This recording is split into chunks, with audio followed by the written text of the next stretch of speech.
La Edad Media. Para algunos un tiempo de oscuridad, superstición y atraso. Para otros una era de fe profunda, hazañas caballerescas y surgimiento de universidades. Pero ¿cuál es la verdadera historia detrás de estos 1000 años que moldearon los cimientos del mundo occidental? Joseph Dagmus, en su obra Historia de la Edad Media, nos invita a mirar más allá de los estereotipos. La Edad Media, afirma, no fue un paréntesis entre la gloria clásica y el Renacimiento moderno, sino una etapa compleja, dinámica y esencial para comprender nuestra civilización. La Edad Media comienza con la caída del Imperio Romano de Occidente en el siglo V y se extiende hasta el siglo XV, cuando los ecos del Renacimiento ya se hacían sentir en las ciudades italianas y las ideas modernas comenzaban a florecer. 1000 años de historia, fragmentados por guerras, pero también conectados por el hilo invisible de la fe, la cultura y el ingenio humano. Dagmus rechaza la visión tradicional de una edad oscura. Para él, el medievo fue un laboratorio de experimentación política, religiosa y cultural. Desde las cenizas del imperio surgieron nuevos reinos, nuevas lenguas, nuevas formas de organización social y, sobre todo, nuevas maneras de entender el poder, el conocimiento y la vida en comunidad. Mientras Roma caía, otros mundos nacían. Los bárbaros germánicos, lejos de ser meros destructores, trajeron consigo sus costumbres, su derecho consuetudinario y su particular manera de gobernar. De su fusión con el legado romano y cristiano, nacería Europa, pero no fue un parto fácil. La Edad Media fue también una época de incertidumbre, de reconstrucción tras el colapso, de enfrentamientos constantes entre lo viejo y lo nuevo. Las estructuras se redefinían, el feudalismo reemplazó a las instituciones romanas, y la Iglesia emergió como la fuerza cohesiva más poderosa del continente. La religión no solo dominaba el espíritu de los tiempos, sino que se convertía en la gran arquitecta del mundo medieval. Templos, monasterios, rutas de peregrinación, universidades, guerras santas. Todo giraba en torno a una visión teocéntrica del universo, pero también hubo espacio para la innovación. Lejos del mito de un mundo estático, Dagmus muestra cómo la Edad Media fue el escenario de profundos cambios económicos, técnicos y culturales. El arado de vertedera, la rotación trienal, el nacimiento de las ferias, la recuperación de Aristóteles, la poesía trovadoresca, el pensamiento escolástico, la música sacra y profana. A través de un análisis meticuloso, Dagmus reconstruye los grandes movimientos de la historia medieval, pero también da voz a los silenciosos, campesinos, artesanos, mujeres, monjes anónimos y herejes condenados. Su enfoque equilibra el estudio del poder con la experiencia humana de quienes vivieron en castillos, aldeas y claustros. No es un relato glorificado ni tampoco una condena. Es una invitación a mirar el medievo con otros ojos, como una época que, aunque nos parece lejana, habla de nosotros, de nuestros miedos, de nuestras esperanzas, de nuestras construcciones sociales y espirituales. La Edad Media no está muerta. Vive en las catedrales góticas, en las universidades, en las leyes y costumbres que aún rigen nuestra vida cotidiana. Dagmus lo deja claro desde las primeras páginas. Para comprender el presente es imprescindible conocer la Edad Media, no como un decorado romántico, sino como un proceso real y contradictorio, donde lo sagrado y lo profano, lo bárbaro y lo civilizado, lo antiguo y lo emergente se entrelazaron para dar forma a lo que hoy llamamos Europa. Imagina un imperio que durante siglos había sido el corazón del mundo conocido. Desde las costas de Hispania hasta las llanuras de Mesopotamia, el Imperio Romano había llevado caminos, leyes, acueductos, ejércitos y dioses. Pero a inicios del siglo V, ese coloso comenzaba a desmoronarse, no por una única espada, sino por el peso de su propia grandeza, su corrupción interna y el empuje de pueblos que venían desde más allá de sus fronteras. El año 476 después de Cristo marca, para muchos historiadores, el final oficial del Imperio Romano de Occidente, cuando el último emperador, Rómulo Augustulo, fue depuesto por Odoacro, un jefe germano. Pero más que una fecha simbólica, fue el punto final de un proceso que se venía gestando hacía décadas: fronteras débiles, crisis económicas, luchas internas y migraciones masivas. Joseph Dagmus presenta esta etapa no como un colapso repentino, sino como una transformación progresiva. Roma no cayó en un día, tampoco desapareció. Sus instituciones se desintegraron, pero su legado seguiría vivo, en el idioma, en la religión, en las estructuras sociales. Lo que vino después no fue la nada, fue otra cosa, algo nuevo que emergía entre las ruinas. Durante siglos los romanos habían llamado bárbaros a todos aquellos que vivían fuera de sus fronteras, germanos, eslavos, hunos, celtas, pero esos pueblos no eran simplemente invasores salvajes. Dagmus los retrata como portadores de tradiciones propias, sistemas de justicia tribales, religiones politeístas y estructuras de liderazgo carismático. Entre los más notorios estaban los visigodos, que saquearon Roma en 410 bajo el mando de Alarico, y más tarde se asentaron en Hispania, los vándalos que cruzaron el estrecho de Gibraltar y fundaron un reino en el norte de África, los ostrogodos que ocuparon Italia bajo el liderazgo de Teodorico el Grande, y los francos que acabarían estableciendo una dinastía que sería crucial para la historia europea. Estas tribus no destruyeron el mundo romano simplemente, lo adaptaron. Se establecieron en antiguas provincias, tomaron ciudades, asumieron costumbres romanas y, lo más importante, se convirtieron al cristianismo, aunque no sin conflictos doctrinales. La mezcla de elementos germánicos y romanos dio origen a nuevas formas de poder, nuevas leyes y, con el tiempo, a los reinos que formarían la Europa medieval. En medio del caos, hubo una institución que no solo sobrevivió, sino que se fortaleció, la Iglesia cristiana. Mientras los emperadores se sucedían y los ejércitos cambiaban de manos, la figura del obispo, especialmente el de Roma, el Papa, comenzó a ganar protagonismo. La Iglesia ofrecía continuidad, refugio espiritual y estructura en un mundo que parecía desmoronarse. Dagmus describe cómo la Iglesia se convirtió en la heredera del imperio, en cierto modo. Mantuvo el latín como lengua litúrgica, conservó conocimientos clásicos a través de los monasterios y ofreció una narrativa providencial para explicar los cambios históricos. Dios, afirmaban los predicadores, estaba reordenando el mundo, y la fe cristiana era la única brújula segura. Con la conversión de los pueblos germánicos, el cristianismo se expandió aún más. Aunque al principio adoptaron el arrianismo, una forma considerada herética por Roma, pronto los reinos comenzaron a abrazar la fe católica, especialmente bajo la influencia del papado y del poder diplomático de los monjes. Este proceso de cristianización no solo unificó espiritualmente a Europa, sino que marcó el inicio de una relación compleja entre Iglesia y poder político. Uno de los momentos clave que Dagmus subraya en este proceso de transformación fue la conversión de Clodoveo, rey de los francos, al catolicismo hacia el año 496. Este evento fue decisivo porque alineó a los francos con el papado y los distinguió de otros pueblos germánicos arrianos. Con el tiempo, el reino franco se convirtió en la nueva potencia dominante del occidente cristiano. Los reyes merovingios, herederos de Clodoveo, gobernaron durante siglos, pero fueron los carolingios, con figuras como Carlos Martel, Pipino el Breve y especialmente Carlomagno, quienes llevarían a su máximo esplendor la idea de una renovatio imperii, una restauración del imperio. En el año 800, Carlomagno fue coronado emperador por el Papa León III. Con ese gesto simbólico, el poder espiritual de Roma bendecía al nuevo poder temporal de Europa. Así nacía el Sacro Imperio Romano Germánico, una entidad que, aunque nunca fue un imperio unificado en términos modernos, representó el ideal de unidad cristiana y restauración imperial. Mientras tanto, otros reinos se consolidaban en distintas regiones. En Hispania, los visigodos establecieron un reino que más tarde caería ante la invasión musulmana. En las islas británicas, los anglos, sajones y jutos crearon una serie de pequeños reinos que acabarían fusionándose en lo que sería Inglaterra. En Italia, los lombardos se asentaron en el norte, mientras que el sur mantenía vínculos con Bizancio. Dagmus señala que esta diversidad política fue una característica central de la Edad Media. A diferencia del Imperio Romano, la Europa medieval sería un mosaico de reinos, principados, condados, ducados y ciudades libres, todos en competencia y en cooperación al mismo tiempo. Esta fragmentación fue paradójicamente una de sus fuentes de dinamismo.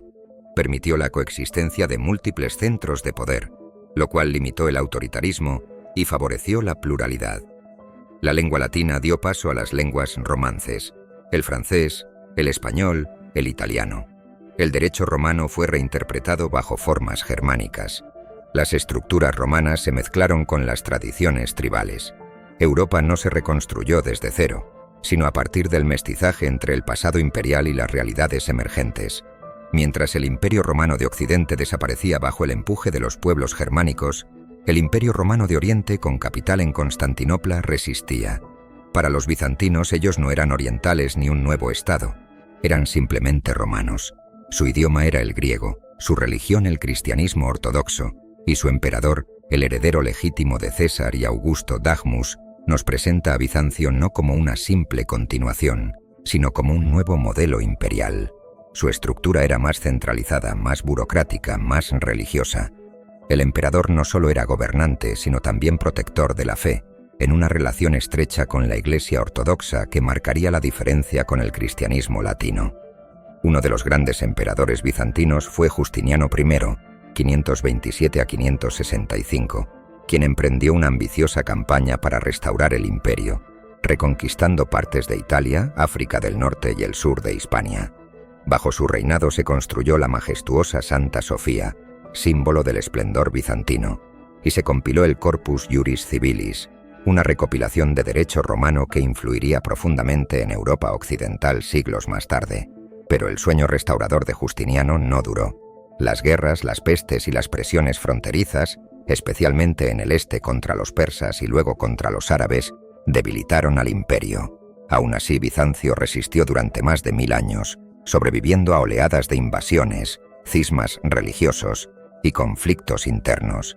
Dagmus muestra cómo en un mundo en ruinas, Bizancio fue el guardián del saber clásico, manteniendo viva la literatura griega, las ciencias, la filosofía y la herencia administrativa del imperio. Su capital, Constantinopla, fue un faro de cultura, comercio y diplomacia en medio de la fragmentación medieval. Mientras Europa aún digería la caída de Roma y Bizancio luchaba por mantenerse firme, un nuevo poder surgía en el desierto de Arabia, el Islam. En el año 610, un comerciante llamado Mahoma comenzó a predicar en la Meca una revelación que, según él, provenía directamente de Dios, Alá. Su mensaje era simple pero revolucionario. No hay más Dios que Alá, y Mahoma es su profeta. Al principio el mensaje fue rechazado y Mahoma perseguido. En 622, él y sus seguidores emigraron a Medina en un evento llamado la Égira, que marca el inicio del calendario islámico. Desde allí, Mahoma construyó una comunidad religiosa, social y política que tras su muerte en 632 se expandió con una velocidad asombrosa. Dagmus explica cómo el Islam se extendió no solo por medio de la Guerra Santa, yihad, sino también por el atractivo de su mensaje unificador y su estructura de gobierno. En menos de un siglo el Islam conquistó la península arábiga, Siria, Palestina, Egipto, Persia, el norte de África y buena parte de Hispania. El califato, la comunidad de los creyentes bajo un líder supremo, se convirtió en una de las fuerzas políticas más importantes del mundo medieval. El mundo islámico no solo fue un conquistador militar, sino también un centro de cultura, ciencia y comercio. En ciudades como Bagdad, Córdoba y El Cairo, florecieron la medicina, las matemáticas, la astronomía y la filosofía. Los musulmanes tradujeron y conservaron obras clásicas griegas y romanas que más tarde llegarían a Europa a través de las traducciones latinas en la Edad Media. La expansión musulmana puso a Bizancio en una situación crítica. El imperio perdió sus provincias más ricas, Egipto, Siria y Palestina, y tuvo que reorganizarse. Se crearon los temas, divisiones militares administrativas, que garantizaban defensa y recaudación de impuestos. Durante siglos, Constantinopla resistió los ataques musulmanes, incluyendo largos asedios. Sin embargo, Bizancio no solo combatía con las armas, también lo hacía con la fe. A medida que el Islam ganaba fuerza en el este, en Occidente se consolidaba la Iglesia Católica Romana, lo que acabaría provocando el cisma de Oriente y Occidente en 1054. Bizantinos y latinos se separaban definitivamente, marcando el inicio de una dualidad cristiana que influiría en la política medieval. Dagmus destaca cómo la rivalidad no impidió el intercambio cultural y comercial. A través del Mediterráneo, bizantinos, musulmanes y latinos comerciaban especias, seda, papel y saberes. Se compartían mapas, técnicas agrícolas, estilos artísticos y conceptos científicos. Incluso durante las cruzadas, cuando cristianos y musulmanes luchaban encarnizadamente por Tierra Santa, los contactos culturales persistían. La conquista musulmana de Hispania y su legado, en 711, un contingente musulmán cruzó el estrecho de Gibraltar y derrotó al rey visigodo Rodrigo. En pocos años, gran parte de la península ibérica estaba bajo control islámico. Allí se fundó Al-Ándalus, un emirato luego califato, que se convertiría en uno de los centros culturales más brillantes de la Edad Media. Ciudades como Córdoba, Toledo y Granada se convirtieron en focos de sabiduría. Allí convivían, no siempre en armonía pero sí en constante interacción, musulmanes, cristianos y judíos. La filosofía griega fue reintroducida en Europa gracias a pensadores musulmanes como Averroes y Avicena. Traducidos al latín por intelectuales hispano-cristianos, Dahmus enfatiza que, si bien el Islam representó un desafío militar y religioso para la cristiandad, también fue un puente de conocimiento. La transmisión de textos clásicos, el desarrollo de la alquimia, la numeración arábiga y la medicina islámica serían fundamentales para el posterior renacimiento europeo. La Edad Media no fue un bloque homogéneo ni cerrado. Fue un mundo de fronteras móviles, de intercambios violentos y fértiles entre tres grandes civilizaciones: la cristiana latina, la cristiana ortodoxa y la islámica. Bizancio fue la bisagra entre Oriente y Occidente. El Islam, el nuevo rival y heredero de tradiciones antiguas. Y Europa occidental, un proyecto aún en construcción, que se nutría de ambos mundos mientras trataba de forjar su identidad propia. Dahmus presenta esta interacción como esencial para entender la riqueza de la Edad Media. Lejos de ser un período aislado, fue una era global en potencia, donde el conocimiento, la guerra, la religión y el comercio cruzaban constantemente las fronteras del mundo conocido. Con la caída del Imperio Romano de Occidente y el retroceso del comercio y la administración centralizada, Europa entró en una etapa de fragmentación. Las grandes ciudades se despoblaron, las rutas se volvieron peligrosas, y la seguridad dependía no ya del Estado, sino de alianzas locales, juramentos personales y relaciones de protección. Joseph Dahmus nos lleva a ese escenario, un continente sembrado de pequeñas aldeas, castillos fortificados y campos extensos, donde las estructuras sociales eran fluidas pero también profundamente jerárquicas. En ausencia de un poder unificador surgió un nuevo modelo: el feudalismo, una red de vínculos personales y territoriales que definía quién debía obedecer a quién protegía y quién cultivaba la tierra. El feudalismo no fue una invención súbita, sino una respuesta histórica práctica a la inseguridad del mundo post-romano. Fue más que una estructura política o económica, fue una mentalidad, una forma de entender el poder, la propiedad y la vida. En el centro del sistema feudal estaba el juramento de fidelidad. Un noble poderoso, el señor, ofrecía protección y tierras a un guerrero, el vasallo, quien a cambio prometía lealtad y servicio militar.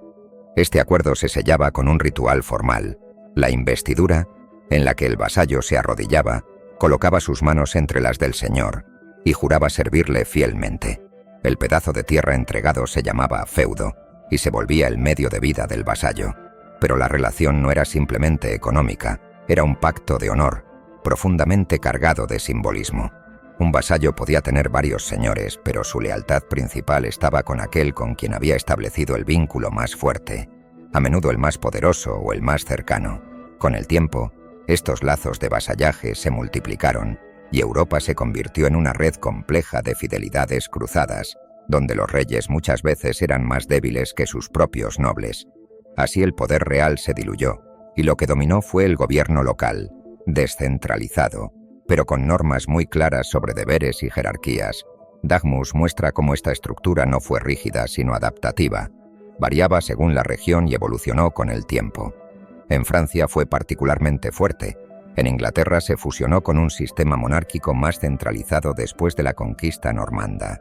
En Alemania coexistió con la figura del emperador del Sacro Imperio.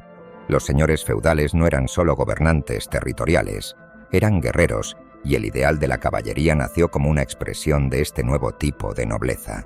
El caballero medieval, armado, montado y entrenado desde joven, se convirtió en el símbolo del poder feudal. Ser caballero no era solo una ocupación militar, sino una identidad cultural. El joven noble pasaba por un proceso de formación, de paje a escudero y finalmente a caballero, tras recibir el espaldarazo.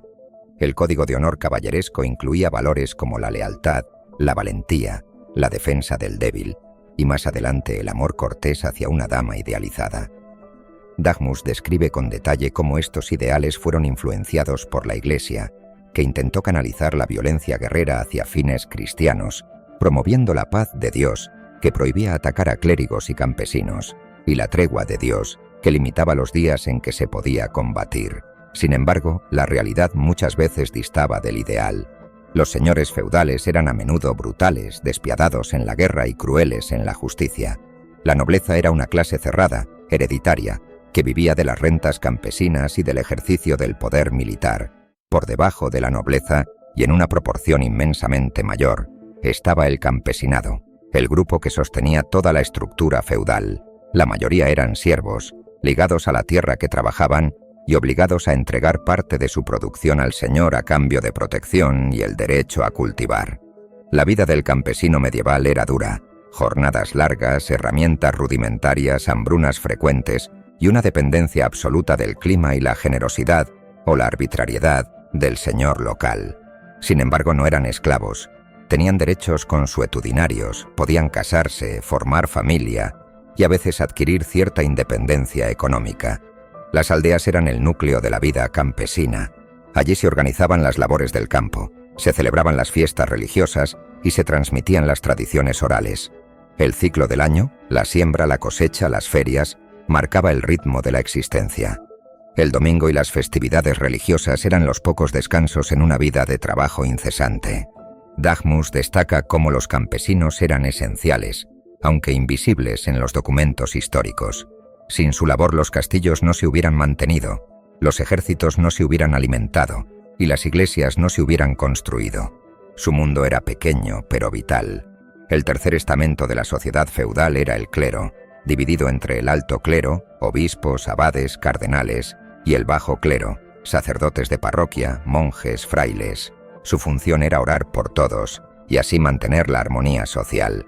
Junto a los que combatían, nobles, y los que trabajaban, campesinos, los clérigos eran los intermediarios con lo divino. El alto clero a menudo provenía de la nobleza y poseía tierras, riqueza y poder político. Algunos obispos eran tan poderosos como los señores feudales, y sus castillos rivalizaban con los de los laicos. A menudo los obispos también eran vasallos del rey, y su doble lealtad causaba conflictos constantes entre el poder civil y el religioso. El bajo clero vivía más cerca del pueblo. Los monjes cumplían una función educativa, asistencial y espiritual. Los monasterios eran centros de conocimiento, agricultura avanzada y caridad. Desde ellos se copiaban manuscritos, se experimentaban nuevas técnicas agrícolas y se ofrecía refugio al peregrino y al necesitado. Dagmus destaca la enorme influencia cultural de la Iglesia. Desde la organización del calendario hasta las festividades, desde la arquitectura hasta la música sacra, todo estaba impregnado por la religiosidad. La fe no era solo un sentimiento, era una estructura social, una red simbólica que daba sentido al mundo. En la Edad Media la Iglesia católica no era simplemente una institución religiosa, era el eje espiritual, cultural y político del continente europeo. Mientras los reinos se fragmentaban y los señores feudales luchaban entre sí, la Iglesia ofrecía una estructura coherente, una visión del mundo y una autoridad que trascendía fronteras. Joseph Damus lo dice con claridad. La Iglesia fue el imperio invisible que gobernó Europa. Su poder residía no solo en la fe, sino también en la administración, la educación, la diplomacia y, sobre todo, en su capacidad para definir lo que era lícito, justo y verdadero. Su lengua era el latín, su símbolo, la cruz, y su autoridad máxima, el Papa, el vicario de Cristo en la tierra. La Iglesia poseía vastas extensiones de tierra, era dueña de castillos y ciudades, y cobraba diezmos a campesinos y nobles por igual. Controlaba el calendario, marcaba las etapas de la vida, bautismo, matrimonio, sepultura, y establecía el ritmo del año con sus festividades. Todo estaba bajo su mirada, lo visible y lo invisible. Una de las grandes fortalezas de la Iglesia fue su red de monasterios, que florecieron desde la Alta Edad Media y fueron clave en la preservación del conocimiento clásico, la expansión de la fe y el desarrollo económico rural. Damus destaca figuras como San Benito de Nursia, fundador de la orden benedictina, que con su lema «Ora et labora», reza y trabaja, marcó el espíritu monástico medieval. Los monjes copiaban manuscritos, cultivaban la tierra, enseñaban a leer y escribir, y servían de puente entre la fe y el saber. Los monasterios eran centros de innovación agrícola. pioneros en técnicas como la rotación de cultivos o el uso del molino hidráulico. También eran refugios para peregrinos, enfermos y pobres, y eran centros de arte, desde los cantos gregorianos hasta los manuscritos iluminados. La vida monástica ofrecía una vía alternativa a la guerra y al matrimonio. Era un camino de disciplina, retiro espiritual y a veces poder. Los abades y abadesas podían llegar a tener tanto poder como un conde o un obispo. A medida que crecía en riqueza y autoridad, la Iglesia también se enfrentó a los poderes seculares. Uno de los conflictos más emblemáticos fue la querella de las investiduras entre el Papa y el emperador del Sacro Imperio Romano Germánico, una lucha sobre quién tenía derecho a nombrar obispos, el poder espiritual o el terrenal. Dagmus relata cómo el Papa Gregorio VII y el emperador Enrique IV chocaron violentamente. En 1077, en un episodio que quedaría grabado para la historia, Enrique se humilló ante el Papa en Canosa, pidiendo perdón descalzo bajo la nieve. Pero el conflicto no terminó allí. Los enfrentamientos entre papado e imperio marcaron gran parte de la Edad Media. Durante estos siglos los papas afirmaron su superioridad sobre los reyes, incluso reclamando el derecho a deponerlos. El clímax de esta afirmación fue el Papa Inocencio III, quien gobernó como un monarca espiritual absoluto, interviniendo en elecciones imperiales, convocando cruzadas y enfrentándose a los herejes. Pero el poder papal no siempre fue aceptado. Los reyes de Francia e Inglaterra resistieron esta autoridad, buscando controlar a su propio clero y limitar la injerencia de Roma. El conflicto entre Iglesia Universal y monarquías nacionales sería una tensión constante hasta el fin de la Edad Media. Con el crecimiento del poder también vinieron los abusos: simonía, venta de cargos eclesiásticos, corrupción, vidas de lujo en el alto clero. La respuesta fue una serie de reformas internas, encabezadas por movimientos monásticos como el de Cluny. En el siglo X, los monjes cluniacenses defendían la pureza de la vida religiosa, la centralización bajo la autoridad papal y la autonomía frente al poder feudal.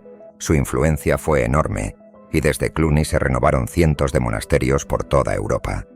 Más tarde, los cistercienses, encabezados por figuras como San Bernardo de Claraval, buscaron una vida aún más austera y retirada. Rechazaban la riqueza, la ostentación y promovían una espiritualidad más mística y contemplativa. Estas reformas no solo depuraron a la Iglesia, sino que fortalecieron su moral y su prestigio, preparándola para desafíos aún mayores, como las cruzadas o las herejías. En toda época donde hay ortodoxia, también surge la disidencia. Durante la Edad Media, varias herejías surgieron como respuesta a la corrupción de la Iglesia, o como interpretaciones alternativas del mensaje cristiano. Una de las más conocidas fue la de los cátaros en el sur de Francia. Ellos creían en una dualidad entre el bien espiritual y el mal material, rechazaban la jerarquía eclesiástica y vivían con gran austeridad. Para Roma esto era intolerable. Se convocó una cruzada interna, la Cruzada Albigense, que terminó en una masacre y represión brutal. También surgieron movimientos como los valdenses, seguidores de Pedro Baldo, que predicaban la pobreza evangélica y querían leer la Biblia en lengua vernácula. Aunque más moderados que los cátaros, también fueron perseguidos. La respuesta institucional fue la Inquisición, un tribunal eclesiástico creado para investigar y castigar la herejía. Dagmus describe este proceso con claridad. Se trataba de preservar la unidad doctrinal, pero muchas veces derivó en abuso de poder, tortura y condenas injustas. Sin embargo, no todo fue persecución. Algunos movimientos fueron absorbidos por la Iglesia, como ocurrió con las órdenes mendicantes, especialmente los franciscanos y dominicos, que llevaron una vida de pobreza, predicación y servicio. Estas órdenes renovaron la espiritualidad medieval y conectaron la fe con la vida urbana. Más allá del poder y los conflictos, la Iglesia fue el gran motor del conocimiento medieval. Las escuelas monásticas evolucionaron hacia las universidades, nacidas en el siglo XII en lugares como Bolonia, París y Oxford. Allí se enseñaban las artes liberales, la teología, el derecho y la medicina. Los clérigos eran los intelectuales del tiempo. Teólogos como Santo Tomás de Aquino, místicos como Hildegarda de Bingen, cronistas, filósofos y científicos. El método escolástico, una forma de razonar basada en la lógica y el debate, permitió armonizar la fe con la razón, aunque no sin tensiones. La cultura medieval estaba impregnada de símbolos cristianos: el arte, la arquitectura gótica, la literatura de las visiones del más allá. Incluso las leyendas y los cantares épicos tenían trasfondo moral o teológico. El mundo medieval era sacralizado, interpretado a través del prisma cristiano. Corría el año 1095. En la ciudad de Clermont, en Francia, el Papa Urbano II alzaba la voz ante una multitud de nobles, clérigos y guerreros. El mensaje era claro y ardiente. Los cristianos de Oriente necesitaban ayuda. Jerusalén, la ciudad sagrada, estaba bajo dominio musulmán. «Dios lo quiere», gritó el Papa. Y con ello nació la primera cruzada. Joseph Damus explica que las cruzadas fueron mucho más que guerras religiosas. Fueron el reflejo de un mundo en transformación, donde la fe, la violencia, el deseo de redención y la ambición territorial se entrelazaban en una misma causa. Las cruzadas ofrecían indulgencia para los pecados, pero también botín, tierras y gloria. La primera cruzada fue, contra todo pronóstico, un éxito militar. En 1099, tras una larga y sangrienta campaña, los cruzados tomaron Jerusalén. La victoria fue brutal. Se dice que la sangre corría por las calles. A ojos de los cruzados era el cumplimiento de la voluntad divina. Había nacido el reino latino de Jerusalén, uno de varios estados cruzados en Oriente. Dagmus relata cómo, a lo largo de los siglos XII y XIII, se sucedieron múltiples cruzadas. Algunas fueron éxitos parciales, otras fracasos absolutos, pero todas dejaron una profunda huella. La Segunda Cruzada, 1147 a 1149, impulsada por figuras como San Bernardo de Claraval, fue un desastre. La Tercera Cruzada, 1189 a 1192, trajo a grandes nombres: Ricardo Corazón de León, Felipe II de Francia y el emperador Federico Barbarroja. Se enfrentaron al mítico líder musulmán Saladino, quien había recuperado Jerusalén en 1187. La Cuarta Cruzada, 1202 a 1204, en un giro insólito, terminó saqueando Constantinopla, una ciudad cristiana, debilitando así irremediablemente al Imperio bizantino. No todas las cruzadas fueron militares. Dagmus menciona también la Cruzada de los Niños, una trágica historia en la que miles de jóvenes, convencidos de que su pureza conquistaría Tierra Santa, terminaron muertos, esclavizados o desaparecidos. Un episodio que refleja tanto la intensidad de la fe medieval como sus delirios. ¿Por qué tantos hombres, y también mujeres, abandonaban sus hogares para emprender viajes peligrosos hacia lo desconocido? Dagmus nos ofrece una respuesta compleja.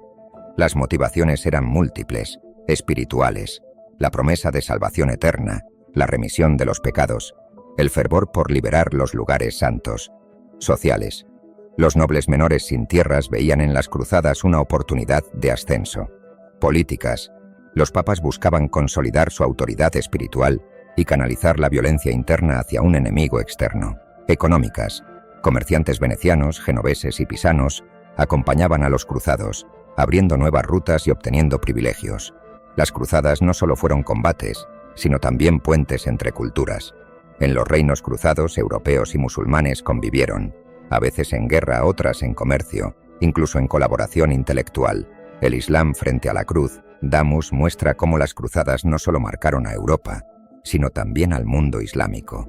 En un primer momento, los musulmanes vieron a los cruzados como invasores bárbaros, pero con el tiempo surgieron líderes capaces de resistir y devolver los golpes. Saladino, sultán de Egipto y Siria, unificó el mundo musulmán y retomó Jerusalén en 1187, ganándose tanto el respeto de sus aliados como de sus enemigos. Fue un líder justo, culto y diplomático. Su figura encarna la resistencia islámica frente a la agresión cruzada. A pesar de las guerras, también hubo intercambio de saberes: técnicas agrícolas, arquitectura, medicina, matemáticas y filosofía. Los europeos aprendieron del refinamiento del mundo islámico. El contacto con Oriente fue una ventana hacia un mundo más amplio y sofisticado. Las cruzadas en otras regiones, Báltico, España y el interior de Europa. Dagmus recuerda que el espíritu cruzado no se limitó a Tierra Santa. Se exportó a otras regiones, donde la lucha contra infieles o herejes también fue legitimada como causa santa. En el norte de Europa, los cruzados germánicos avanzaron contra los pueblos paganos del Báltico, fundando la Orden Teutónica. En España, la lucha contra los musulmanes en Al-Ándalus tomó forma de cruzada desde el siglo XI, especialmente tras la toma de Toledo, 1085, y más tarde durante la Reconquista. Incluso dentro de la cristiandad, se aplicó el lenguaje cruzado. La cruzada contra los cátaros en el sur de Francia fue una guerra de exterminio religioso que terminó con una cultura floreciente. Las consecuencias. Más allá del campo de batalla, las cruzadas no lograron mantener un control duradero sobre Jerusalén, pero sus consecuencias fueron inmensas y duraderas. Militarmente, Europa se familiarizó con nuevas tácticas, armas y fortalezas. Económicamente se reactivó el comercio mediterráneo. Se abrieron rutas y se impulsó el crecimiento de ciudades italianas como Venecia y Génova. Culturalmente se produjo un renacimiento del 2400 pensamiento clásico, que había sido preservado por los musulmanes. Religiosamente se reforzó la idea de que la guerra podía ser santa, lo cual tendría efectos duraderos en la mentalidad occidental. Dahmus insiste en que las cruzadas abrieron a Europa al mundo exterior, conectándola con Asia y África, y sembrando las semillas de futuros conflictos, pero también de entendimiento. No fueron solo un episodio militar, sino un fenómeno total, que transformó la visión de sí misma que tenía la cristiandad latina. Renacimiento del comercio, ciudades y universidades. Durante siglos la vida europea estuvo centrada en el campo. El mundo era feudal, agrícola, cerrado, pero a partir del siglo XI, algo comenzó a cambiar. Las poblaciones crecieron, los excedentes agrícolas aumentaron gracias a nuevas técnicas, como la rotación trienal y el arado pesado, y el viejo continente comenzó a despertar del letargo. Joseph Dahmus describe este renacimiento como un proceso económico, social y cultural. El comercio, que había languidecido desde la caída de Roma, resurgió. Rutas antiguas se reactivaron, puertos se dinamizaron y el oro volvió a circular. Europa se abría lentamente a un mundo más amplio, y las ciudades comenzaron a florecer como centros neurálgicos de esta transformación. Las ciudades medievales no eran como las metrópolis romanas del pasado, pero se convirtieron en focos de libertad, dinamismo y creatividad. Ciudades como Florencia, Venecia, Brujas, París y Londres crecieron rápidamente, atrayendo campesinos, artesanos, comerciantes y clérigos. Una ciudad medieval era un lugar vibrante y caótico. Calles estrechas, casas de madera superpuestas, mercados ruidosos, olor a especias y ganado, campanas que marcaban el ritmo del día. Era el escenario donde se cruzaban todas las clases, todas las lenguas, todas las ideas. Dahmus subraya el papel de las cartas de franquicia, acuerdos otorgados por los señores o reyes que permitían a las ciudades cierto grado de autonomía. Con ellas las ciudades comenzaron a autogobernarse, a tener sus propios tribunales y a organizar su economía de forma independiente. Esto marcó el inicio de un fenómeno radical para la época, la libertad urbana, condensada en un viejo dicho medieval: el aire de la ciudad hace libre. Allí, antiguos siervos podían convertirse en ciudadanos, los hijos de artesanos en comerciantes prósperos, y los hijos de comerciantes en mecenas de las artes y del saber. En el corazón de la economía urbana estaban los gremios, asociaciones de artesanos y comerciantes que regulaban la producción, los precios y la calidad. Cada oficio, zapateros, herreros, tejedores, orfebres, tenía su gremio que también ofrecía apoyo social a sus miembros. Entierros, cuidado de viudas, enseñanza de aprendices. Los gremios no solo protegían los intereses de sus miembros, sino que transmitían conocimiento técnico y aseguraban la continuidad del saber práctico. Dahmus los compara con pequeñas repúblicas laborales, celosas de su autonomía y poderosas dentro del espacio urbano.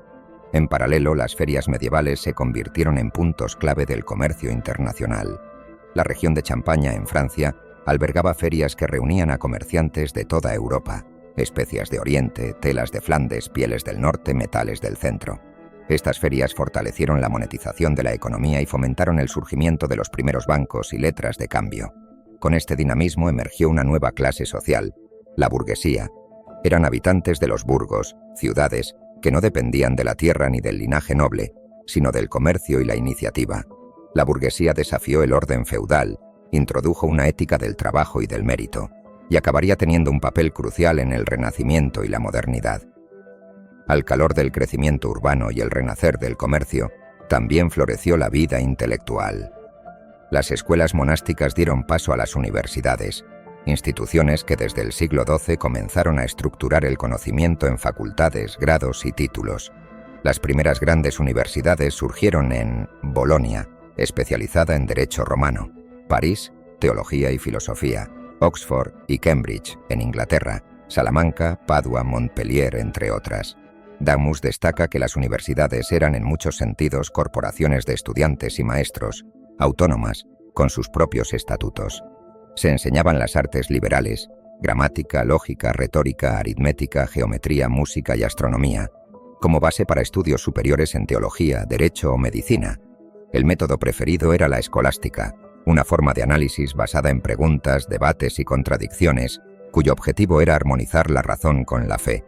Figuras como Santo Tomás de Aquino llevaron este método a su máxima expresión, tratando de unir el pensamiento de Aristóteles con la doctrina cristiana. Uno de los factores que revitalizó la vida intelectual fue la traducción de textos árabes y griegos. A través de Al-Ándalus y Sicilia, Europa accedió nuevamente a Platón, Aristóteles, Hipócrates, Euclides. El redescubrimiento del pensamiento clásico estimuló el deseo de entender el mundo, no solo desde la fe, sino también desde la razón. La medicina, la astronomía, la lógica, la física, todas estas ciencias comenzaron a florecer en las aulas medievales. Aunque bajo el marco teológico los pensadores medievales se hacían preguntas cada vez más profundas. ¿Puede la razón demostrar la existencia de Dios? ¿Qué es la justicia? ¿Es el mundo eterno o creado? Damus subraya que esta efervescencia intelectual no fue un rechazo de la religión, sino una búsqueda de comprensión profunda, una fe pensada, una espiritualidad razonada. El renacimiento urbano y universitario no transformó inmediatamente a toda Europa. El campo seguía dominado por la lógica feudal y muchas regiones permanecían aisladas. Pero en las ciudades, en las ferias, en los talleres y en las aulas, algo nuevo comenzaba a latir. Era un mundo más móvil, más complejo, más curioso. Un mundo donde ya no bastaba con heredar el saber. Había que buscarlo, debatirlo, escribirlo. Era el preludio de lo que vendría. El humanismo, el renacimiento, la ciencia moderna. Crisis del siglo XIV, peste, guerras y el declive de la Edad Media. Joseph Damus describe el siglo XIV como un tiempo de fractura y agotamiento. Tras siglos de crecimiento poblacional, expansión agrícola y renovación intelectual, Europa llegó a un punto de tensión. Las estructuras feudales, económicas y espirituales ya no daban respuestas eficaces. La Edad Media entraba en su tramo final, no con un cierre pacífico, sino con un estallido de crisis entrelazadas. Todo comenzó con el clima. A principios del siglo XIV, Europa experimentó lo que los historiadores llaman la pequeña edad de hielo. Una serie de inviernos largos y veranos húmedos que provocaron malas cosechas, hambrunas y desnutrición.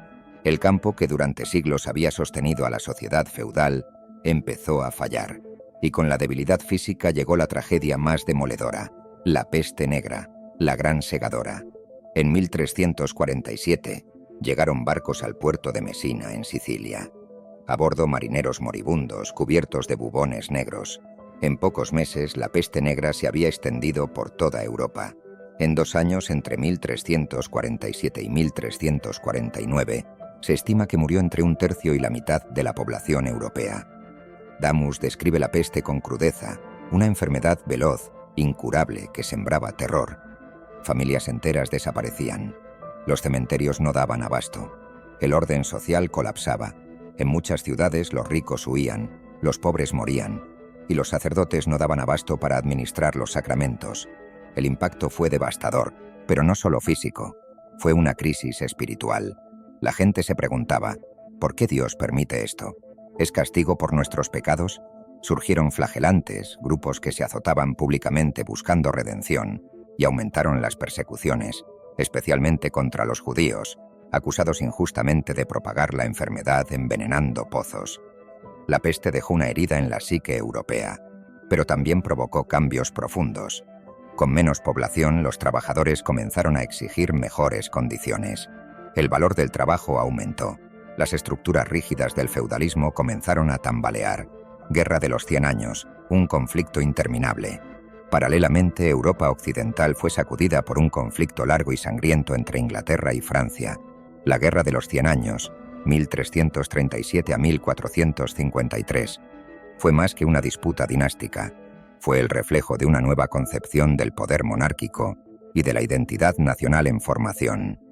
Todo comenzó con la muerte del rey francés sin descendencia directa.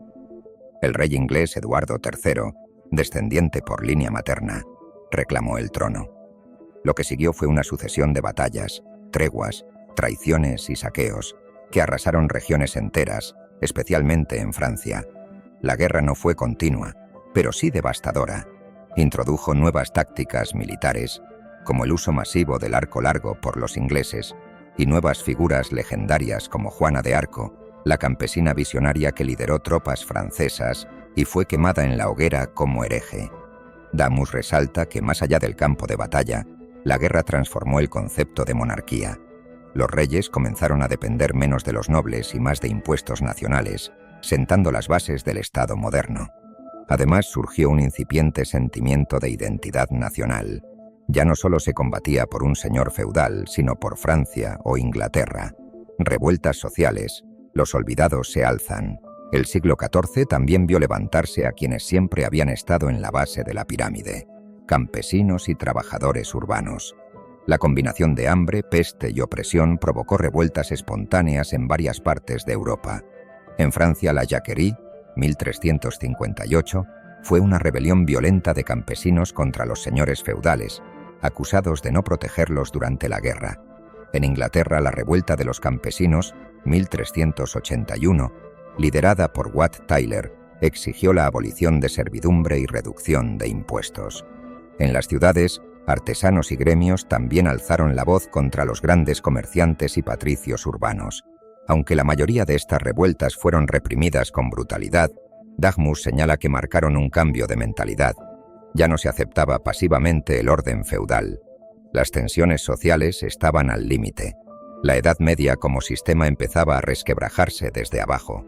Crisis religiosa, el cisma de Occidente. Ni siquiera la Iglesia escapó a esta crisis. Entre 1309 y 1377, el papado se trasladó de Roma a Aviñón, en lo que Daghmus llama la cautividad babilónica del papado. Los papas eran vistos como títeres del rey de Francia, lo que debilitó su autoridad, pero lo peor estaba por venir. En 1378, tras el regreso del papado a Roma, estalló una crisis de legitimidad. Dos papas fueron elegidos simultáneamente, uno en Roma y otro en Aviñón. Luego incluso un tercero en Pisa. Este cisma de Occidente dividió a la cristiandad, con reyes, obispos y fieles apoyando a diferentes pontífices. La crisis fue más que institucional, fue moral y espiritual. Si los papas se peleaban por el poder, ¿cómo podían guiar a las almas? El desprestigio creció, y con él, las críticas internas. Movimientos como los lollardos en Inglaterra o los husitas en Bohemia comenzaron a exigir reformas profundas. Daghmus explica que este caos abrió la puerta a una nueva espiritualidad, más interior, más laica, más crítica. Figuras como Juan Wycliffe y Jan Hus anticiparon muchas de las ideas que un siglo más tarde harían estallar la Reforma protestante. El crepúsculo medieval. Al cerrar el siglo XIV y entrar en el XV, Europa ya no era la misma. La Edad Media, con sus castillos, sus órdenes feudales, su unidad religiosa y su estructura piramidal, se encontraba herida de muerte. Pero no fue un fin absoluto. Fue un proceso de transición, doloroso, sí, pero fértil. Damus nos muestra cómo de esta crisis surgieron nuevas formas de pensar y organizar el mundo. Estados más centralizados con monarquías fortalecidas, economías más dinámicas con burguesías urbanas al alza, formas religiosas más críticas que preparaban la reforma, una cultura más individualizada que ponía las bases del humanismo. La Edad Media no terminó con un acto, sino con un eco. Como una catedral que se oscurece al caer el sol, el mundo medieval fue perdiendo su luz, pero también proyectando nuevas sombras y nuevas formas. El Renacimiento no lo borró, lo transformó. Conclusión. El legado de la Edad Media en el mundo moderno. Durante siglos, la Edad Media fue vista como un intervalo sombrío entre dos grandes luces, la del mundo clásico grecorromano y la del Renacimiento. Filósofos ilustrados y revolucionarios modernos tacharon al medievo de supersticioso, retrógrado, clerical, pero Joseph Daghmus, como muchos historiadores contemporáneos, reivindica la Edad Media como una era vital, compleja y profundamente formativa para el mundo occidental. No fue una edad oscura, fue una edad de transición, de síntesis, de construcción lenta. Una edad de fe, sí, pero también de pensamiento. De castillos y cruzadas, pero también de escuelas, universidades y bibliotecas. Una época de guerra y pestes, pero también de poesía, arte, arquitectura y profunda humanidad. Damus nos invita a mirar la Edad Media no con condescendencia, sino con respeto, no como una etapa superada, sino como el taller donde se forjaron las herramientas del mundo moderno. Lengua, derecho y nación. Herencias visibles. Uno de los legados más evidentes de la Edad Media es la configuración del mapa político y cultural de Europa. Los reinos feudales dieron paso a monarquías centralizadas que evolucionaron hasta convertirse en los estados modernos. La noción de soberanía, de identidad nacional, de autoridad regia, tiene raíces medievales. Las lenguas vernáculas, el francés, el castellano, el italiano, el inglés, surgieron en este tiempo como expresiones literarias y administrativas. Los cantares de gesta, las crónicas y los documentos legales ayudaron a consolidar una identidad cultural que hoy se reconoce en cada país europeo. El derecho, tanto el civil como el canónico, fue reformulado en las universidades medievales, sentando las bases de muchos sistemas jurídicos contemporáneos. La noción de persona jurídica, de contrato, de testamento, de responsabilidad penal, fue elaborada en aulas donde se leían textos romanos y se aplicaban a nuevas realidades, la Iglesia aún presente. Pocas instituciones han marcado tanto a Occidente como la Iglesia medieval. Su influencia fue, y es, inmensa. Estructuró la moral, la educación, la organización del tiempo y del espacio. Las fiestas religiosas siguen marcando nuestros calendarios. Las iglesias medievales aún dominan el paisaje urbano europeo. Y muchos valores cristianos, como la dignidad de la persona, la caridad o la solidaridad, siguen presentes en el imaginario occidental. La Iglesia medieval fue también la madre de la universidad, del hospital, de la asistencia al pobre. Su legado, más allá de sus contradicciones, permanece como un pilar de la cultura occidental, la cultura del debate, la razón y la crítica. Aunque se piense lo contrario, la Edad Media fue profundamente intelectual. El método escolástico enseñó a preguntar, razonar, argumentar, incluso dentro del dogma. De esas disputas en las universidades saldrían pensadores que prepararían el terreno para la reforma, el humanismo y la ciencia moderna. Damus subraya que sin las preguntas de Tomás de Aquino, Abelardo, Duns Scoto o Guillermo de Ockham, no habría Descartes, ni Kant, ni Newton. El pensamiento moderno nace del diálogo y del conflicto con la razón medieval. Las ciudades, la burguesía, el comercio. La ciudad medieval fue el semillero del capitalismo moderno. Allí se gestó una nueva ética del trabajo, de la ganancia legítima, del contrato y de la organización colectiva. La burguesía, que surgió en los burgos, acabaría liderando revoluciones económicas y políticas siglos después. Los gremios fueron antecesores de los sindicatos. Las ferias medievales, precursores de las bolsas de valores. Las letras de cambio y el crédito bancario nacieron en plazas y talleres medievales. El mercado moderno tiene una raíz profundamente medieval. Un espejo de nuestros desafíos, la Edad Media finalmente nos ofrece un espejo. En sus guerras religiosas vemos el peligro de la intolerancia. En sus crisis sanitarias recordamos nuestra fragilidad. En sus sistemas jerárquicos advertimos la necesidad de justicia. En su búsqueda de sentido reconocemos nuestra propia inquietud por lo trascendente. Damus concluye que la Edad Media no está muerta. Vive en nuestras universidades, en nuestras leyes, en nuestros templos, en nuestros símbolos, pero sobre todo, vive en las preguntas que nos seguimos haciendo. ¿Quiénes somos? ¿Cómo convivimos? ¿Qué sentido tiene la historia? Gracias por acompañarme hasta el final de este viaje a través del tiempo. La historia no solo nos cuenta lo que ocurrió, también nos enseña quiénes somos, de dónde venimos y hacia dónde podríamos ir. Cada personaje, cada batalla, cada decisión ha dejado huellas que aún hoy marcan nuestro mundo.